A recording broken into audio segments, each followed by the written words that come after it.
Dans le studio de Christ Radio, nous sommes le 17 février 2022, MC est avec nous et nous réfléchissons sur un terme qu'on appelle le contentement, la spiritualité du contentement.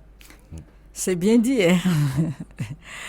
Chers auditeurs, c'est vraiment bien dit, la spiritualité. Oui, ça dit qu'il y a une manière, n'est-ce pas, de voir et de vivre le contentement. Je crois que c'est ça, mon père, n'est-ce pas, quand on dit. C'est une manière. Voilà, et vivre réellement le contentement en se contentant de ce qu'on a, en le comprenant, c'est très important pour une vie chrétienne réussie. C'est ça. Ça évite la jalousie, les machins, tous ces choses. Il y a beaucoup de... On parlait même tout à l'heure, tu parlais, quand on s'est quitté, on disait que il y a des gens qui sont le Congo ça des femmes, qui dérangent leur mari et tout ça. Et un jour, il y avait un monsieur qui racontait une histoire. Il disait que sa femme avait une amie, c'était sa voisine. Et ils étaient en location quelque part. Et puis le mari de la dame a commencé à acheter un terrain. Donc, alors sa femme a dit à son mari, mais il faut aussi acheter un terrain comme le voisin. Alors le gars avait des projets, bien sûr, mais pas immédiatement d'acheter un terrain. Comme sa femme insistait, donc alors elle a acheté un terrain pour faire comme la voisine. Après le terrain, elle a dit que sur le terrain, là, eux aussi, là, ils ont acheté un terrain et puis ils ont déjà construit. Toi aussi, il faut commencer à construire, mon chéri, tout ça, bébé. Alors le gars commence à construire aussi quelque chose parce que les voisins construisaient aussi. Après, il lui dit, bon, mais hier, mon voisin, là, il a acheté une voiture. Il faut aussi que tu achètes une voiture. Alors le gars, c'est impressionnant. Et puis après, lui-même a vu qu'il y avait, quelques temps plus tard, une fête chez le voisin. Et le voisin avait pris une deuxième femme. Il dit à sa femme, maintenant je fais comment, le voisin? Non, c'est une petite histoire, par exemple. Mais c'est vrai qu'après, quelque part, vous voyez, c'est important qu'on ne se laisse pas prendre par le voisinage, par la jalousie qu'on a par rapport aux autres, par rapport à leur rythme de vie, par rapport à tout ça. Qu'on puisse nous-mêmes, à notre niveau, savoir ce qu'on veut, puis faire ce qu'on veut, en fonction des moyens que nous avons. N'est-ce pas? On ne vit pas en fonction des autres. C'est pourquoi il faut donc qu'on recherche dans ce contentement-là. Et justement, parce qu'il faut se mettre à l'abri. Il faut mettre à l'abri de quoi? On se met à l'abri des problèmes, mes amis. Mettons-nous à l'abri des dettes. Tu vas vivre toute ta vie des dettes parce que tu voudrais vivre au-dessus de tes moyens pour paraître. Non. Il faut préserver ta paix intérieure. Parce que quand quelqu'un n'a pas la paix intérieure, on avait vu ça avec la jalousie et tout ça, ça nous conduit aux maladies psychosomatiques. C'est-à-dire que la maladie vient parce que quand je vois que je n'ai pas et que j'envie l'autre, chaque fois que je vois donc l'autre qui a, moi je commence aussi à souffrir dans mon cœur. Mon cœur est gros comme ça. Pourquoi lui? Pourquoi pas moi? Et ça conduit au stress, ça conduit à l'insatisfaction, non? Ça va conduire à ces maladies-là, à l'estomac, aux nerfs. J'insiste dessus. Il y a des gens qui ont eu les crises cardiaques quand il a appris que mon camarade, lui, on l'a nommé à tel poste. Et moi alors, et que moi je suis... Non, je dis au sérieux, je ne dis pas ça pour venir illustrer ou bien exagérer. Je dis que c'est des cas avérés. Ce que je dis là. On a eu des cas avérés, des gens qui ont eu la crise cardiaque à mourir parce que il a appris que il est arrivé à c'est ça. Et on se construit des ennemis nous-mêmes, parce que celui-là devient ennemi, il ne sait même pas qu'il est ton ennemi.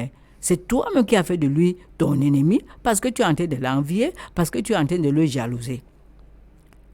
C'est toi qui crée l'ennemi dans ton cœur et c'est toi qui en souffres. Alors que le gars, lui, il vit bien sa chose. À cause de quoi? Je ne veux pas me contenter. Donc, ça va apporter le désordre dans ma vie. On a parlé de désordre l'autre jour. C'est moi qui vais appeler le trouble dans ma vie, l'insatisfaction dans ma vie. C'est moi, quelque part, qui l'apporte. Parce que tout dépend de comment je vis la situation dans laquelle je me trouve en ce moment.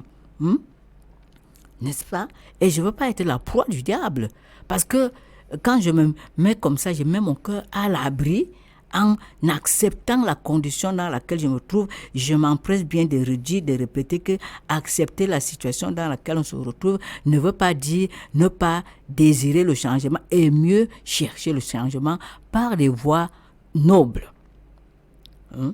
Quelqu'un nous a parlé tout à l'heure l'expérience de cet auditeur qui est gardien quelque part. C'est déjà bien, il a déjà un travail, mais il peut aspirer à mieux.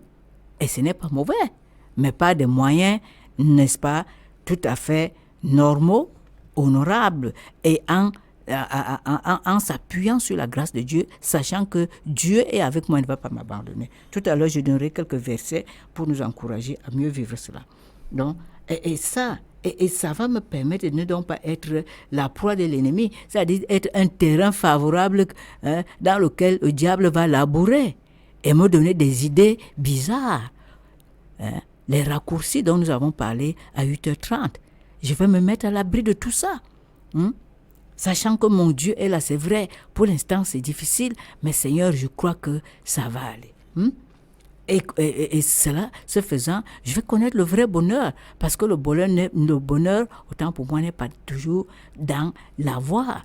Je voudrais à ce moment ouvrir une parenthèse pour donner déjà ce témoignage, je crois l'avoir déjà donné ici.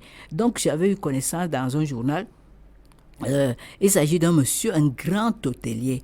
Les gens allaient, ça se passe en France, les gens y allaient, les présidents du monde et tout, c'était là. Donc il y avait de quoi s'enorgueillir. C'est-à-dire que le monsieur est arrivé, selon nous, non, arrivé entre guillemets, mais un mois, je dis bien un mois jour pour jour. Je vais le relire, le même magazine, et qu'est-ce que je lis? Ce monsieur-là, adulé là, il s'est donné la mort, mon père. Le gars qui est riche, milliardaire, que nous autres on envie, que les gens envient, non, tout le monde envie. Le gars s'est donné la mort. Et moi, je me suis posé la question, mais comment? Comment ça, il s'est donné la mort? Il se donne la mort, donc pourquoi? Mais il a tout, non, pour être heureux. Comment il se donne la mort? Et moi, j'ai beaucoup médité sur cette affaire. J'ai bien compris que le vrai bonheur, là, la vraie joie ne vient pas des choses extérieures, non. C'est dans le cœur. Ce monsieur s'est donné la mort parce qu'il lui manquait quelque chose d'essentiel. Non, mon père. Si, bien sûr. Franchement. Mais c'est là où on voit aussi qu'il y a beaucoup de gens aujourd'hui qui sont milliardaires, qui ont gagné de l'argent même d'une manière fausse, en volant, et qui ne peuvent pas être heureux. Il vaut mieux avoir ce que tu as, toi, en le gagnant honnêtement, plutôt que de devenir milliardaire en volant de l'argent à droite ou à gauche. Personne en ne volant ne peut être heureux. Une fois de plus, je m'attache à ceux des bons du trésor. Tu vas chercher ton argent qu'on te doit, et il faut donner 20% ou 30% à ces gens-là, et vous prenez l'argent là tous les jours, et vous pensez que Dieu va vous bénir comment? Et au bout d'un moment, vous ne pouvez pas être heureux, c'est impossible. Alors vous aurez peut-être une maison, oui, bien sûr, 2, 3, même peut-être que vous aurez un mini-meuble. C'est possible. Mais tout ça, c'est pas le bonheur. Et c'est pour ça que le véritable bonheur, toujours, on en revient, c'est pas l'avoir. C'est toi, dans ton cœur. Et c'est à partir du moment où je fais la volonté de Dieu que je connais le véritable bonheur. Mais même si on me met en prison alors que tu fais la volonté de Dieu, mais tu n'as pas peur. Même si on te tue alors que tu fais la volonté de Dieu, c'est pas grave. La seule chose grave, c'est le péché. En dehors du péché, rien n'est grave. Et c'est pour ça que c'est important, vous voyez, que chacun d'entre nous, on puisse... là où nous sommes, nous contenter de ce que nous avons gagné honnêtement et loyalement. Alors, on parlait, je ne sais pas si on va revenir sur ça, mais vous qui avez des problèmes d'argent, pour moi d'abord, un chrétien ne devrait pas avoir de problème d'argent. Bon, quand je dis ça, je ne dis pas qu'un chrétien va être riche, comme m'ont enseigné certains pasteurs des nouvelles églises, par rapport à la prospérité, par rapport à l'argent. Non, Dieu n'a jamais dit ça. Mais Dieu a dit que si tu es chrétien, tu ne manqueras pas ce qui t'est nécessaire. Je vous rappelle Matthieu 6, 24, 4 fois il est dit, ne vous inquiétez pas. Et Matthieu 6, 24, c'est, jusqu'au verset 34, il faut choisir entre Dieu et l'argent. Ne vous inquiétez pas, 4 fois. Et Jésus-Christ nous dit de ne pas nous inquiéter pour les problèmes d'argent. Alors, est-ce que nous le croyons? Et il faut une autre chose très importante, c'est gérer l'argent que tu as dans ta poche. Pas l'argent qu'on va te rembourser sur une dette que tu as, quand quelqu'un a une dette envers toi, il ne t'a toujours pas. Il ne faut même pas compter sur cet argent-là pour le moment, sauf si tu veux mettre le gars en prison, te battre, récupérer. Mais contente-toi de l'argent que tu as. Et en fonction de l'argent que tu as, qu'est-ce que tu fais? Et comme disait MC tout à l'heure, moi j'ai connu quelqu'un, c'était à Berthois, il gagnait 300 000 francs par mois. En 3 jours, il n'avait plus rien parce qu'il jouait au bali-bali. Et à un moment même, il déposait l'argent chez moi. Je lui dis que dépose l'argent chez moi. Je vais te donner un peu d'argent, et puis on va essayer de voir avec ta femme comment est-ce qu'on peut faire, comment est-ce qu'on peut essayer de... Bon, ça n'a pas duré longtemps, après il est retourné dans ses déboires, malheureusement. Mais après, je peux pas, quand même, au bout d'un moment, il faut quand même que je sois conscient. Et si j'ai de l'argent, que je sache gérer mon argent d'une manière responsable. Et surtout, hein, comme je vous dis, gérer l'argent que tu as dans ta poche. Pas l'argent que va te donner ton frère, ton oncle, ta tante, ton oncle des États-Unis qui va donner un héritage, ou bien l'argent que tu penses gagner au PMUC ou à ces jeux. Parce que forcément, une chose qui est sûre, si tu joues à des jeux de hasard, sache une chose, c'est que l'argent que tu as mis dans les jeux de hasard, il faut que tu saches que c'est un argent qui est perdu. De temps en temps, tu vas gagner. Il y a un cheval qui va arriver, qui fait qu'on va te rembourser un peu quelque chose. Mais une chose qui est sûre, c'est que tous ces jeux qui sont là, sont des gens qui ont inventé ces jeux-là. Pourquoi? Pour vous donner de l'argent? Pour se faire du beurre. Et une chose qui est sûre, c'est que sur tout l'argent qui est misé, il y a au moins 50% qui vont prendre, qui vont garder pour eux. Les autres 50%, ils vont redistribuer en faisant croire maintenant qu'une personne a gagné beaucoup. Comme ça, toi-même, dans ton cœur, tu crois que tu as gagné beaucoup. Et un jour, tu crois que grâce à ce que tu vas gagner beaucoup, tu construiras ta maison. Garde tes 300 francs que tu as, que tu mets au PMUC, là où je ne sais pas où, tous les jours. C'est 300 francs plus 300 francs plus 300 francs. Au bout d'un moment, ça va donner 3000 francs. Après, ça va donner 30 000 francs. Et tu vas commencer à faire quelque chose pour te battre. Bats-toi avec ce que tu as. Et bats-toi avec l'argent qui est dans ta poche, pas avec l'argent que tu auras quand tu auras je sais pas quoi. Mais c'est important. Il faut savoir se contenter de ce qu'on a. Et c'est vrai, vraiment, je mets encore de l'eau dans le moulin pour la gestion des finances. Parce qu'il y a des gens, vraiment, tu vas te retrouver, tu as un salaire de 100 000 francs. Tu vas aller prendre une maison de 50 000, mon frère. Pourquoi? Parce que tu veux aussi être bien. Si 50 000 francs vont déjà dans la maison, tu as des enfants, même si tu es seul, les 50 000 là, tu fais comment? Et il y a là, il faut manger, il y a le loyer, il y a la lumière, et tu vas te retrouver comment? Forcément, parce que tu voulais aller vivre au-dessus. Il y en a, à peine là, tu prends son salaire, que c'est déjà, j'avais vu une chaussure là-bas, de 40-50 000. Il va payer ça. Mais pourquoi il va faire ça? Pourquoi? Parce que dans sa tête là, il n'est pas content. Il veut projeter une image. C'est-à-dire, il faut qu'à l'intérieur, dehors, là, quand on va le voir, on sent que le gars est sapé. Vous avez vu sa chaussure? Mais au prix de quoi? Après, tu vas vivre de dettes, endettement. Moi, il y a une histoire que j'ai vécue, que j'observais pas vécue, au ministère avec les femmes, avec l'habillement mon père. C'est terrible. Donc, comme à l'époque, là, on allait, les gens viennent vous proposer les choses, non? Même dans les bureaux. On permettait encore, quand il n'y avait pas encore le Covid, je ne sais pas si ça se fait encore, mais de mon temps, là, ça se faisait. Donc, les gens viennent avec les habits, tout ce qui passe là, quelqu'un prend. Évidemment, on lui dit, il donne toujours rendez-vous avec les salaires, on sait quand même à peu près quand, à la fin du mois, non? Quand la fin du mois approche, quelques jours, la personne commence à disparaître. Elle commence à disparaître, elle se fait malade. Et la pauvre, regarde même déjà l'impact désastreux sur le petit qui se débrouille là dehors. Tu prends ici parce que il faut que tu aies les bijoux, il faut que tu aies le parfum, il faut que... Voilà comment c'est. Quand tu les vois comme ça là, je ne dis pas que tout soit comme ça, hein, mais la plupart c'est comme ça. Ou alors elle va commencer à dire, prends d'abord 1000 francs aujourd'hui. Prends parce que les 1000 francs là, si elle devait 10 000 francs aux gens, il faut d'abord qu'elle te donne d'abord 1000 francs, si elle devait 10 000, et ainsi de suite. Quelle vie? À cause de quoi tu ne veux pas te contenter? Non, parce que les autres, eux, s'habillent. Où est le problème si les autres s'habillent? L'habillement, c'est même quoi? C'est pas la valeur, c'est pas la cherté qui fait l'habillement. Harmonise bien, tiens compte de ton corps. Même tu vas à Mokolola, tu te prends des choses bien nickel, comme on dit nickel nyanga. Est-ce que tu crois que si tu ne dis pas que tu es allé à Mokolo, et est-ce qu'il y a même une honte à dire que tu as mis sur toi des habits usagés? Le tout, c'est de bien voir sa morphologie, d'harmoniser les tons et tu es bien habillé. C'est pas la cherté qui fait la qualité de l'habillement. C'est moi qui choisis mon habit, qui donne la valeur à ce que je porte. C'est moi-même encore qui veux donner la valeur à ma personne. N'est-ce pas vrai, mon père? C'est moi qui donne la valeur. Hein? Parce que quand tu fais comme ça veut dire que tu ne vaux pas, tu vaux par rapport aux autres. C'est ça que tu es en train de dire. Mon père, peut-être je lui dis quelque chose parce que... C'était par rapport à la location des maisons, des choses pareilles, moi. Ce qui est curieux, c'est que la génération de mes parents, quand ils prenaient ils commençaient à habiter dans une maison ou ils commençaient à prendre un appartement pour se battre, mais quelquefois, on dormait sur des cartons. Et Et aujourd'hui, la génération de mes petits frères, si je veux aujourd'hui, c'est dès que tu as un appartement, il faut que tu aies le micro-ondes, il faut que tu aies le téléphone, il faut que tu aies le Wi-Fi, il faut que tu aies le frigo, il faut que tu aies tout. Mais auparavant, les gens achetaient progressivement. Ils cotisaient, au bout d'un moment, on achetait un lit, ensuite on achetait une télévision.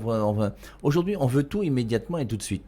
Et on va emprunter même quelque part avant de commencer à... Mais il faut savoir vivre en fonction de ce qu'on a. Et puis vous voyez, surtout l'important c'est que ton cœur reste en paix. Prenons un autre exemple. Toi tu travailles dans une société. Dans la société où tu es, tu n'as jamais eu d'avancement. Et tu n'as pas d'avancement, pourquoi? Parce que justement, comme tu es chrétienne et qu'on n'est pas d'accord avec toi, ou chrétien et tu n'es pas d'accord avec toi, on te met un peu sur la touche. D'ailleurs, ils font leur petit gombo, ils savent qu'ils ne peuvent pas te mettre dedans parce que tu vas refuser. Et à cause de ça, donc, on te brime. Mais est-ce que c'est grave? C'est une injustice? Oui, c'est vrai que c'est une injustice. Et il y a une injustice réelle. Tu as des gens qui sont arrivés après toi, qui ont un salaire plus grand que toi maintenant, qui ont des postes meilleurs que toi. Mais cette injustice-là, comment ça peut enlever la paix de ton cœur? Et c'est pour ça, donc, contente-toi de ce que tu as. Et on n'est pas là pour être comme tout le monde. Si les gens font et grandissent, il n'y a pas de souci. Alors, c'est vrai que nous, on aimerait aussi avoir une amélioration dans son salaire, une amélioration, un profil de vie, comme on dit, ou de commercial, ou de sociétal, ou appelez ça comme vous voulez. Mais bon, si ça n'arrive pas, est-ce que c'est grave? Tant que tu respires l'air que Dieu te donne, tant que le soleil se lève, tant que tu as quand même ce qui est nécessaire pour vivre, mais rends grâce à Dieu et avance. Et si les gens, par injustice ou par choco et tout, on des postes meilleurs, où est le problème? Fais ce que tu as à faire, fais le bien, fais le mieux possible en ayant la paix dans ton cœur. Et je crois que c'est ça qui est très important. Oui. Et c'est toujours la même chose. Après, c'est toujours les jalousies par rapport aux autres. On en vit toujours. Bon, est-ce que c'est grave? Si on prend un exemple chez les prêtres, si vous voulez, je dis, la grande maladie des prêtres, c'est la mitrite. Tous les prêtres souhaitent avoir une mitre sur la tête et devenir évêque. Alors après, quand on est évêque, moi je ne suis pas évêque, donc je ne sais pas quel est le défaut des évêques, mais je pense que la plupart des évêques veulent tous devenir cardinaux. Une fois que tu veux devenir cardinal, il reste encore une place à prendre, celle du pape. J'espère que le pape, il ne veut pas devenir Dieu, parce que ce serait quand même grave. Mais on a l'impression, vous voyez, qu'on n'est jamais content, jamais satisfait. Et c'est bizarre, non? Alors, l'essentiel, c'est sois heureux là où tu es et épanoui là où tu es. Le saint, c'est quelqu'un qu'on a planté quelque part et qui s'épanouit là où il a été planté. Si tu as été planté dans une prison parce que tu as été persécuté, épanouis-toi dans ta prison. Si c'est dans ton travail, épanouis-toi dans ton travail. Si c'est dans le célibat alors que tu veux être marié, mais épanouis-toi même dans ton célibat, même si c'est difficile. C'est vrai que c'est difficile. Mais il y a Dieu qui est là et Dieu qui veut notre bonheur, quelle que soit la situation que nous vivons. Alors, faisons tout ce qu'on peut pour être le plus heureux possible, mais contentons-nous de ce que Dieu nous donne. Et soyons heureux et fiers de ce que nous avons. Et puis, si on n'a pas autant que son voisin, c'est pas grave. Et ça, c'est ça. Parce qu'on ne va pas quand même vivre avec les « si j'étais si j'avais ». Mais le problème, c'est que tu n'as pas. Au moment même, mon père. C'est ça qu'on ne comprend pas. C'est-à-dire que dans ton cœur, là, tes pensées la volent en Europe et tout, si j'étais, tu commences à... Mais tu n'es pas. La réalité te rattrape. Si j'étais, tu n'es pas. Ou bien si j'avais été hier, le passé est déjà passé dans mon père. On dit le passé, c'est derrière. Mais alors, sers-toi du passé pour vivre le présent. Le futur, là, tu n'y es même pas encore. On ne sait même pas si tu vas arriver. Tu commences à faire des plans pour le futur, tu ne sais pas. Je ne veux pas dire qu'on n'ait pas des ambitions pour demain, on comprend ce que je veux dire. Mais nous sommes dans le thème du mécontentement, donc comme je suis sûr qu'on comprend ce que je suis en train de dire là. Parce qu'il y a des gens qui vivent comme ça. Quand j'étais, mais tu n'es plus, tu n'es plus has-been, comme on dit, tu as été. Aujourd'hui, tu n'es plus à ce poste-là. Oui, tu ne te contentes pas d'être comme nous les vieux là, non? Oui, quand j'étais jeune, mais tu n'es plus jeune. Mais vis ton âge présentement là. Réjouis-toi de ce que Dieu te donne d'être là. Ou de t'appeler quand j'étais jeune, mais on n'est plus jeune. Mais demain là, tu ne sais pas ce que le demain te réserve. Vis alors l'instant présent aujourd'hui. Comme le dit aussi bien notre sœur Joyce Meyer. Elle dit qu'il faut vivre l'instant présent. Et c'est vrai avec Dieu. ce que nous sommes et ce que nous avons. Vivons ça et nous allons voir si on ne vivra pas bien. Mais à force d'envoyer promener le cœur qui va ici, qui va dans telle boutique, parce qu'il y a le commerçant là-bas, il a reçu, qui va dans tel bureau parce que tel autre, tu vas t'en sortir, mon frère. Le cœur là, marche par-ci, par-là, dans le monde et tout. À peine tu regardes quelque chose à la télévision, je voudrais être comme cet artiste. Tu ne seras jamais l'artiste là, même si tu t'habilles comme lui. Mon père, c'est parce que on dit ça, singer l'autre, que tu seras l'autre. Tu ne seras jamais. Lui, il est lui et toi, tu es toi. Même si tu t'habilles, même chose comme lui là, tu ne seras jamais. Et je vois comment beaucoup de filles font maintenant. Ils ont leur idole, leur artiste là. Il veut se transformer physiquement. Bon, si elle est alors blanche, toi tu es un homme noir ici, comment tu vas être comme elle, non, mon père? Et vice-versa. Tu vas être blanche. Même si tu vas utiliser tu te décapes la peau, tu ne seras jamais blanche. Donc, alors pourquoi j'ai essayé? Puisque tu ne veux pas arriver à 100%. Même pas, moi j'ai dit même 1%. Alors ça sert à quoi de te battre, d'aller gâter? Ça dit, tout ce que Dieu t'a mis, tu rêves, tu réfléchis, c'est par rapport à l'autre que je veux être comme l'autre. Ça ne sert à rien. C'est des combats inutiles. Et c'est non pas inutile, je dis même inutile, mais c'est des combats qui te font mal. À toi-même, tu en es victime, et moi avec, parce que je ne suis pas exclu. Donc, voyons, c'est pour cela qu'il faut vivre et donc chercher le contentement. Parce que le contentement veut dire, donc, je reconnais la toute suffisance en Dieu qui s'occupe de moi. Même si je n'ai pas les espèces sonnantes, mais je sais que Dieu est avec moi. D'ailleurs, il le dit dans sa parole que nous allons lire. Nous allons lire quelques versets pour nous encourager justement à vivre. Essayons de voir un peu. Le Père avait déjà rappelé Matthieu 6, que j'avais aussi ça, les inquiétudes et tout ça. Essayons de voir également Hébreux 13, 5. Tout ça pour nous encourager, les solutions justement pour nous aider à vivre le contentement, non? Pour sortir du mécontentement. C'est un peu ça. Mon Père, vous y êtes? Hébreux chapitre 13, verset 5. Oui, je coupe souvent, mais vous, parfois, vous prenez un peu. Parce qu'on peut prendre un petit peu avant si on veut, non? Le verset 4, par exemple. Que tous respectent le mariage. Ne souillez pas votre union, car vous savez que Dieu punit les impurs et les adultères. C'est le verset 4. Verset 5. Ne courez pas après l'argent. Sachez vivre avec ce que vous avez. C'est exactement ce qu'on dit. Lui-même a dit, je ne te laisserai pas. Je ne t'abandonnerai pas. Vous pouvez donc dire avec assurance, le Seigneur est avec moi et je ne crains pas que pourrait me faire un mortel. Alors je reprends le verset 5. Ne courez pas après l'argent. Sachez vivre avec ce que vous avez. Lui-même a dit, je ne te laisserai pas, je ne t'abandonnerai pas. C'est ça, non? C'est très, très joli, oui. C'est ça. C'est-à-dire que quand on a donc compris ça, n'est-ce pas? Et le vrai problème, le Père le disait tout à l'heure, le problème, est-ce que je crois ça? Quand je passe peut-être par des moments difficiles, c'est aussi bien, hein? Parce qu'il y a des moments où le Seigneur veut nous faire comprendre aussi que l'homme ne vit pas seulement de pain, mais de toute parole. Moi, je suis bien placé pour le savoir. Hein? J'ai expérimenté cela plus d'une dizaine d'années dans ma vie. Le Père la connaît. Il peut parler aussi un peu de moi dans ce plan-là. Mais Dieu m'a donné la grâce, n'est-ce pas, du contentement. C'est pourquoi je peux également parler du contentement sans sonner faux. Parce que j'ai appris vraiment à me contenter. Et en plus, mon père m'avait donné déjà... Mon père, nous étions ici au lycée Leclerc. Moi, j'avais mes deux aînés, mon grand frère, le regretté Menoir, et ma grande sœur, elle vit encore. Et quand nous allions, chaque fois que nous venions au lycée Leclerc, il nous rassemblait de grands matins. Il disait que, vous savez, moi, je vous envoie là-bas pour un objectif bien précis, c'est l'école. Moi, je connais la ville parce que lui, il a vécu ici. Il dit qu'il y a beaucoup d'attraits, il y a beaucoup de choses là-bas qui peuvent vous dévier du chemin. Donc, il faut aller là-bas avec un bandeau noir. Je dis que, mais il faut que vous mettiez un bandeau noir. Ah bon, un bandeau noir? Oui, pour ne pas voir les choses là. Donc, il nous parlait du contentement. C'est bien après là que j'ai compris que mais c'est de ça. Et il prenait encore une autre image. Il dit qu'écoute, écoutez mes enfants, allez voir les moutons. À l'époque, là, chacun de nous, chacun élevait les moutons porcs et tout ça. Donc, il disait que les moutons là, Quand ils broutent, ils sont nombreux comme ça, là. Vous les mettez devant une petite prairie comme ça, devant l'herbe. Chacun broute devant soi.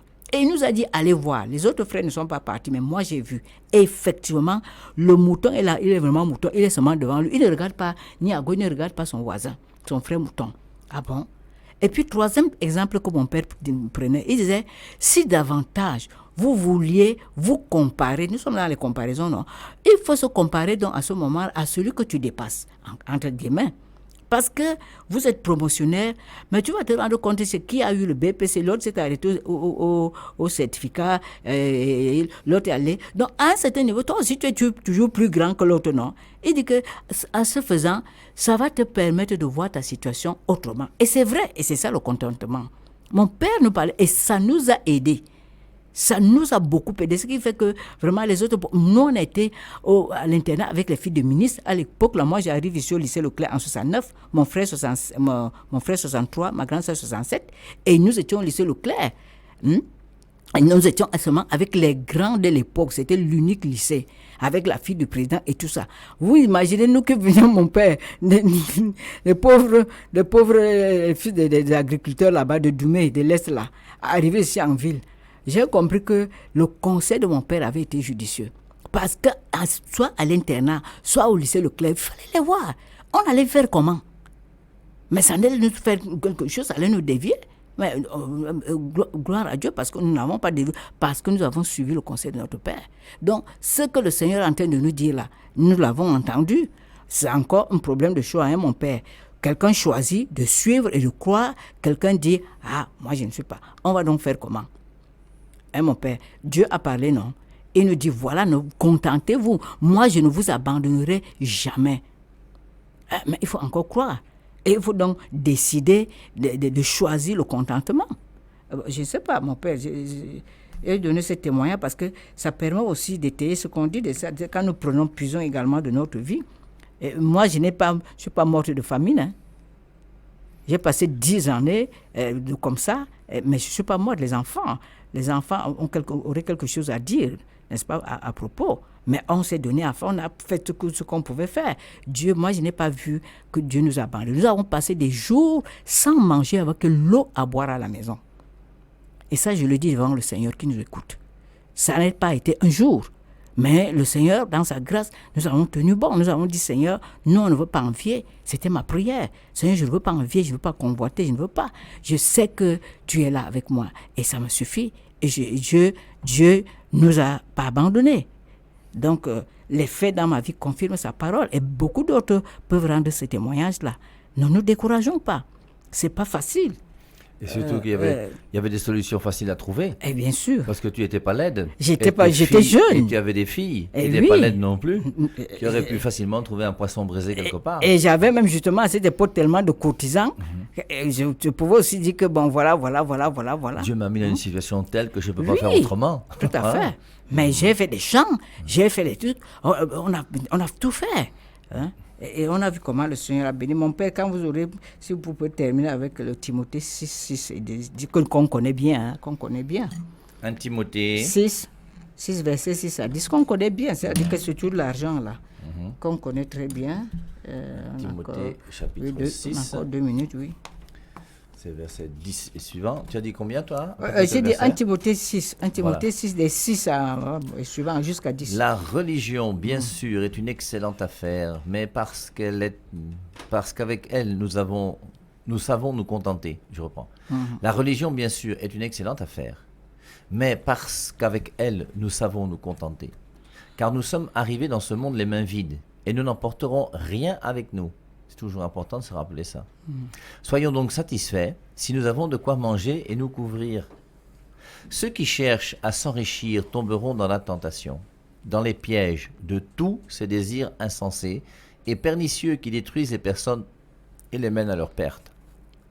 Car l'amour de l'argent est la racine de tous les maux. Quelques-uns s'y sont laissés prendre et par là se sont égarés loin de la foi. Ils ont eu à souffrir de 1000 manières. Voilà 1 Timothée chapitre 6. Alors, on est en train de finir sur le Oui, on a fini comme ça. Alors, je crois que la chose importante, c'est, vous voyez, chacun d'entre nous, nous avons la chance, comme nous sommes chrétiens, de savoir que Dieu nous a fait un don, qui est le don le plus important qui soit. C'est pas le don de l'argent, du milliard que j'ai dans mon compte en banque. C'est le don de son Fils qui est mort sur la croix et qui donne à chacun d'entre nous la vie éternelle. Et cette vie éternelle, personne ne peut l'acheter. Et nous tous, nous avons cette vie éternelle. Elle est dans notre main, puisque Jésus-Christ a accepté de mourir pour nous.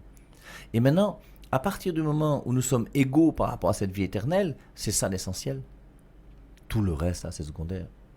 Tu portes un costume ou des beaux bouches trouées, ou si tu... Il y a des gens qui sont allés à l'école avec des chaussures qui étaient percées. Hein. On a eu même Messina qui a témoigné de ça un jour ou l'autre. Alors, maintenant, c'est contentons-nous, grâce à Dieu, hein, avec l'évangile d'aujourd'hui, c'est qui suis-je? Pour vous, qui suis-je? Pour les gens, qui suis-je? Et nous-mêmes, pour les gens, qui suis-je?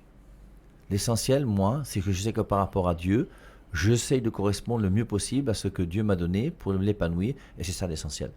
Tout le reste après, bon, relativisons beaucoup de choses. L'essentiel, c'est notre relation amoureuse avec Dieu. Et à partir du moment où Dieu est vraiment à la première place, que j'aime Dieu et que je fais un effort pour faire sa volonté, alors je ne peux pas ne pas être content. Et c'est pour ça, ce qui va enlever la joie dans mon cœur, c'est justement de m'éloigner de cette priorité qui est Dieu pour moi. Celui qui marche sur sa route avec Dieu, non, c'est quelqu'un qui est heureux, il n'a pas de souci.